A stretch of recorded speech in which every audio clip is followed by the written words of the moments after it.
Assalamualaikum warahmatullahi ta'ala wa barakatuhu ya al'ummar wannan gida mai albarka.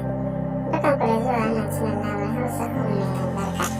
Da sababbin zuwa muna roƙonku da ku danna mana subscribe sannan ku danna alamar ƙararrawa domin samun sabbin shirye-shiryenmu da zarar mun ɗora muku. Mun gode.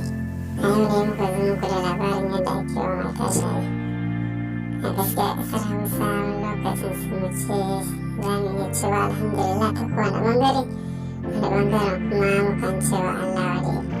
Duba ka ga yadda ƙasan Hausa suka ɗau wata al'ada ta yi wa mata shaye kasancewar turawa su ba ta.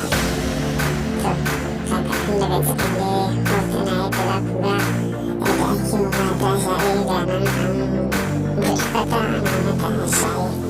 Gaskiya kamata a ɗauka mu da ƙasar Hausa mu ga bayani mutanen bara. Inda al'umma sukan tsaya yanzu ke koyi da al'adu na ƙasar turawa, gaskiya hakan ba fa'ida ba ne ko ba kan gwiwa. Ya kamata mu tsaya mu karatu kansu, mu gyara al'amuranmu, mu tsaya mu kama kanmu. Gaskiya shaye da ake wa mata kasancewar waɗansu matan sukan cewa wai ana yi wa mata ne shaye domin wajen jima'i sukan samun sauƙi, su akan ce kuma mazajen ciki sukan jin daɗi ne duk lokacin da suka zo saduwa da su. Haka ne, na samu tasiri da kafar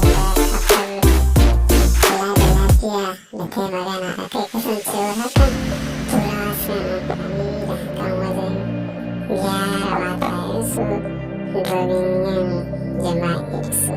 To mu dai Hausawa ne ba Turawa ba ne, ya kamata mu kuma mu gane